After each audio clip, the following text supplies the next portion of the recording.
I took my wife on a 10th anniversary trip to Bali, and I caught her cheating on me. Right now, my world is entirely broken. She is still in Bali, and I returned home early. I suspected her of cheating earlier in the year, but had no hard evidence. I'm at a loss on what to do next. She continues telling me she's not sure what she wants, despite the fact that we've been together for 13 years, married for 10, and she's just recently met this person. I can't even begin to comprehend what she's going through in her mind. It's as if I've been stabbed in the heart. It also seems like he is simply telling her what she wants to hear, and she believes all he says. To make things worse, I'm learning that the guy she's with may be a criminal of some kind.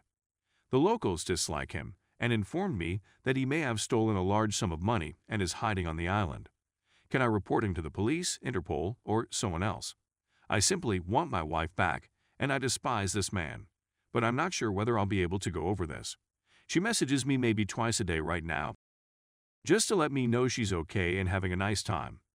When I receive such messages, I don't believe I can continue with her, but a part of me remembers the good moments and ignores the bad. Please assist me since I'm unable to see well right now. Update. After getting a lot of advice and encouragement from many individuals here, I met with a divorce attorney to discuss my options. Even though it was difficult to make the first step and speak with an attorney, it was very beneficial. I'd be absolutely lost without him and all of the kind folks on Reddit. I sent my wife an email expressing that her actions were not acceptable and that I would no longer speak with her until she returned to America. She spent the following 4 days pleading with me to realize that she needed to have fun and that she hadn't felt like herself since our loss. I informed her that she had made a choice that affected all of us and that I didn't want her to justify her actions. It becomes problematic since there was an earthquake in the neighborhood, so I talked to her a few times during this time, which was a major error. I also made the mistake of communicating with the man with whom she is cheating on me early on. I stopped texting him on the advice of my attorney, but he has sent me countless texts paying me not to rat him out and sending generally unpleasant things. The man is being sought by a large number of individuals, some of whom have contacted me on this site for additional information regarding his whereabouts. I've tried to ignore it. To make things worse, my wife is still in Bali, where she seems to be residing in this man's house. I thought I was over it when she wrote me an email urging me to come back home, but the guy she is presently seeing also wants to relocate to the area so they can continue their relationship. She claims to have feelings for many individuals and that she needs to visit both of us. I'm not sure what to think of it. Her sister has been a tremendous assistance to me and believes that I should fully break connections, divorce, and move on from her. Her parents are pleading with me to give her another opportunity, hoping that she would see what a ludicrous predicament she is in. She's lost her job here, so I'm not sure how she'd make the adjustment back. I feel as though I'm in a nightmare. Although I am formally married, my wife lives in another nation and is in another relationship. Every day when I wake up, I am absolutely befuddled, puzzled, and wounded. It also stings since she behaves as though she isn't to blame for anything. She continues responding, "My hands are chained," when asked how she is feeling. It's as if she has no control over it, and that she loves several people out of nowhere. I get the impression that things are just getting worse for me. This was the worst choice I'd ever made in my life. Story 2. Wife cheated on me before we were even married with our friend or coworker, and I finally left. Me, 33 male, and my STBXW, 31 female began cheating on each other with her colleague in the summer of 2017, and we married in November of that year. We've been together for 11 years. I'm trying to make this brief, but it's been 3.5 years, so bear with me. It's quite a bit. Here's the chain of events that led to the disaster. STBXW begins cheating with her coworker in the summer of 2017, invites him to our wedding in the winter of 2017, but is unable to attend due to work, invites him into our social life. Her immediate family knows AP and AP wife. STBXW tried to make him my friend and have us hang out. Has at work after hours, in the back of his truck, in the car I'm left with, in our apartment, our couch, our bed. Using this puts us in the summer of 2020. In June 2020, AP wife becomes pregnant. That following month, STBXW and I bought a house. STBXW states that in order to save money, app, an amateur handyman, may assist us with the work we want done on it. She asks whether it's acceptable if they walk ahead by themselves to get a head start. I know him and more importantly, I trust him at this point. I've known him for 3.5 years. He's a buddy of mine. I replied all right, but I was still apprehensive about it. They ended up having in every single room of our new house. She had in it before I could even call it home. It's permanently damaged. We've been trying to conceive for a year. SDBXW says something to the effect of let me have mine before you get yours one night before having. She stops short of her thinking, but I caught the gist. But there's a catch. That is not an issue for me. I'm not boasting, but I've been with her for 11 years and I've stayed hard even after I've had an. For the last 11 years, she has had 3 to my 1. If we're really into it, I can offer her more. Some guys can't continue after the first, but not me. I let it go, yet it lingered with me. That was my first thought when I awoke. Something snapped, and I went into full X mode. She departed for work, and I ran to her laptop, attempting to read her text messages. If I didn't have access, I searched all of her social media. There is one available. Look through all of a guy's messages. And there you have it. Many quickies, I miss you, I enjoy your arms, they can carry me, sweetheart, are words that will live with me forever. I sent her a snapshot of what I discovered. I was taken aback. Then I had my first panic attack. I contacted my brother and informed him what had happened. She phoned me later, and I went off on her before hanging up. She claims it was physical, claiming she was just flirting the whole time.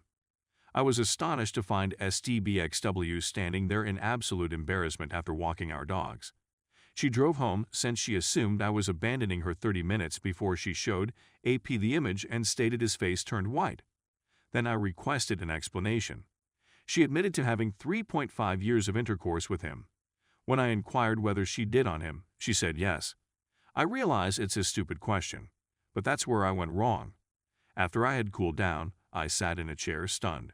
She came over and sobbed, apologizing and begged me to forgive her before hugging me. It all spilled out as I held her. That awful, horrible, agonizing, and never-ending anguish continues to haunt me to this day. It engulfed me. I told her she had broken my heart. I'm shattered. I sobbed uncontrollably. A nasty, ugly wail. I didn't eat much for a week. I was too traumatized to consider leaving. I just discovered that my whole marriage and some transformation were a lie. My identity was stolen, which threw my life into disarray. While traumatized, I was too preoccupied with trying to make sense of things. We decided to attempt to reconcile via counseling, both couples and individual. I lasted 2 months before deciding I needed some distance. I left everything to my parents. This was it, I thought. It's all over. I couldn't go fast enough, but I was so proud of myself that I was going to publish this on Reddit to show you guys that I did. Being apart from her, on the other hand, seemed like severing an emotional limb. It seemed to be self-inflicted. I stayed for 3 weeks and then returned. I was really missing her. That's when I realized that if I decided to leave for good, the consequences would be disastrous. But I'm going to attempt to make amends. We also put off raising a family, since it would be insane to start when we don't know what our future holds.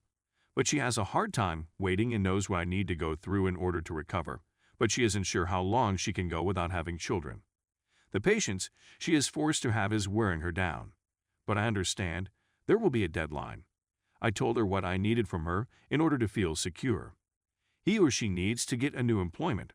She hardly attempted at first, so I sent a message to AP, knowing he hadn't informed his wife, and that he needed to lead if he wanted to keep it that way. App, on the other hand, informs his pregnant wife. Instead of hearing from him, I receive a call from his father-in-law, who tells me to back off. What? Because they all reside in the same home and intend to move into another. Phil, allegedly, hardly works and watched his money fly away. FIL eventually hands the phone over to AP. The same voice I heard from STBXW, an overpowering AP of humiliation and guilt. I slam the phone down on him and hang up. So there you have it. She wasn't going anywhere and neither was he. She didn't want to leave because if I left, what was the purpose of quitting her job? It also has something to do with her family's company. She believes she has a tremendous societal duty to retain it. The red flag. We are attempting to continue the process of reconciliation, but I thought about it many times a day. Daily adversity. Nothing was the same. Holidays, mornings, evenings, kisses, and everyday encounters. Because of the triggers, our house haunts me. My imagination unravels practically every interaction between them and us, and every day is like a minute D-Day, yet we keep going. We've reached a standstill as of last week. She doesn't think I want to keep doing this, but my PTSD is so severe that I can barely hold it together. 7 months later, nothing has changed. She goes to her unrelated sisters, and we communicate back and forth. We check in every 3 months to see how I was doing and, more crucially, whether I wanted to have a family. I'm sure I couldn't do it. How can I be there for them if I'm battling with myself? With a kid on the way, we'd both be unhappy. That is not something I deserve. I'd also be troubled by the fact that I don't believe it's even mine. That was one of the reasons I decided to leave. Again, she says she can't wait a year, but hopes I'll be ready before then. So, with that in mind, plus the fact that it's 4 months till the D-Day anniversary, and things haven't altered much in over 8 months, and the continued trauma, I decided to go.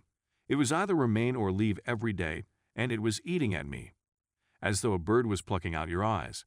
It was and still is dreadful. So I'm at a friend's house.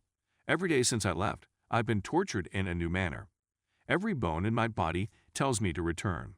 But I'm unhappy while I'm there. I'm no longer with her, yet I'm still unhappy. But what will happen if I return? Maybe I can adjust and move on, but it will take more than a year. I can sense it. I don't like to admit it, but I need this. It's just for me. For my serenity, yet it isn't arriving quickly enough. I simply want the pain to go away, but I know it will take some time. I know that talking to friends and family members helps, and I'm trying to discover the new me and new activities. I can't stand being alone with my thoughts, therefore I have to keep myself occupied. I didn't think I'd be able to make it here. I never thought I'd be able to write this, but like so many others, the wisdom and vulnerable and terrible experiences you've all shared have helped me get here. I want to need to keep going to counseling. It is quite beneficial. Thank you very much. Any advice is appreciated. Edit, to be clear, we are divorcing and are simply contacting to divide our assets. I know I won't be able to go back in time and be happy. My final few lines are a tug of war between my intellect and emotions. I left because my intellect told me to, but my heart longs to return.